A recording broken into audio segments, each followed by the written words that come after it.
Bethel AME Church is the second black church founded in the city of Detroit.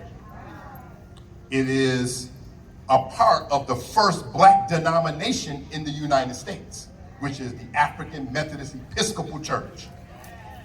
So that church itself, the AME Church, and the particular church that was founded here in the city of Detroit, Bethel AME, were part of the struggle for freedom that we call the Underground Railroad, that we call the abolitionist movement. The AME Church in general was a part of this, and Bethel AME here in the city of Detroit was a part of this. The first group, the core group that will found Bethel AME were known as the Colored Methodist Society in 1839. But they will form around the new AME denomination that was founded in Philadelphia, all right? And so they would join and become a part of that and name themselves Bethel AME, as Mother Bethel AME is the oldest black-owned piece of property in this country, all right? In Philadelphia, where the Bethel AME denomination was founded. And so they named themselves, so they're the mother of all the other AME churches in and around the city of Detroit. So if you go to an AME church, or if you visit an AME church, you got family in an AME church, and it's in and around the city of Detroit, well, the mama church was right here. Founded in Black Bottom, moved a number of times, and makes it here by 1920, all right? So this is where they are, in this plot of land. Not just the period of slavery are they struggling to move black people forward. They're struggling to move black people forward during the period that we know as Jim Crow. Now, you probably know of Jim Crow as a Southern phenomenon. They got the white and colored signs on the bathrooms, on the water fountains, in the lobbies of if you go somewhere. That's what you know. But Jim Crow wasn't just a Southern phenomenon. Jim Crow was a national phenomenon. It may have looked different in different places, but it's a national phenomenon. Or you already know that black people couldn't be seen at the hospitals. So that's a form of Jim Crow. Black people couldn't live everywhere because they had racial restricted covenants in the deed. So you know that's a form of Jim Crow. So there's northern versions of Jim Crow as well. And so they're fighting against that. And so what they do, members of the church found two important institutions that you need to know about. Maybe you don't know the church, you should know it. But if you don't know the church, you probably know something about these institutions that have impacted our lives here in the city of Detroit. The first black chamber of commerce in the city of Detroit was the Booker T. Washington Trade Association, which became the Booker T. Washington Business Association, founded by Reverend William Peck of Bethel AME Church. Peck Park over there is named after Reverend William Peck. Some of y'all old enough to remember Peck Pool that used to be over there. I'm telling y'all age now. But there used to be a pool. In fact, all over the city of Detroit, y'all remember we had pools in just about every neighborhood. Well, the one in this neighborhood was named after Reverend William Peck, who was one of the most important ministers of Bethel AME Church. Its sister organization, I told you, we never moved forward without black women being at the forefront. Its sister organization was the Detroit Housewives League. One of the founders was Fannie Peck. Not Fannie Pack, Fannie Peck. And this black woman and her organization were serious.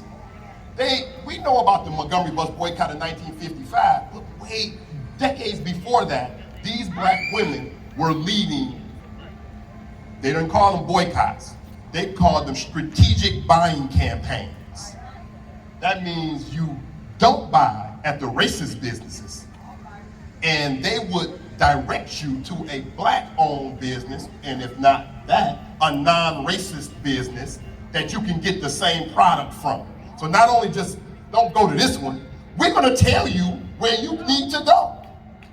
There wouldn't have been as many successful businesses in Paradise Valley if it wasn't for this black women's organization and its brother organization, the Booker T. Washington Business Association, which come out of Bethel AME Church. So they're involved in that. They're not just involved in the fight for black folks here in the city of Detroit. One of the largest fundraisers for the Montgomery bus boycott takes place at the church, at Bethel AME Church. At the time, a man who grew up in that house is one of the fundraisers. His name was Congressman Charles Diggs Jr. The Diggs family buys this after the hospital moves to Parkside, the Diggs family buys this. Charles Diggs Sr. owns a string of funeral homes in the city of Detroit. His son will grow up in that house, all right? And he's one of the organizers of the fundraiser that takes place at Bethel AME in 1956. So there was a 382-day bus boycott in Montgomery, Alabama, started on December 5th, 1955. So for 382 days, most of the boycott takes place in 1956. A lot of the fundraising happens outside of Montgomery, including here in the city of Detroit. Bethel AME is one of the fundraising spots. And Martin Luther King Jr. will speak at Bethel AME and thank the people of the city of Detroit and Bethel AME Church for their fundraising efforts for the Montgomery bus boycott. So another founder of the Housewives League and the Booker T. Washington Business Association are a couple. A lot of these people are business owners, and so this is a couple. They are business owners. They own a shoe repair company, or a string of shoe repair companies. Their names are Lorenzo and Helen Malone. Lorenzo, look out. You got folks that know Lorenzo and Helen Malone. So when the Brewsters are built, they break ground on the Brewster homes in 1935. The first families moved in 1938. There's a string of businesses on the bottom floor of the old Brewsters. The old Brewsters weren't the high rises. They were the low rises, row houses, all right?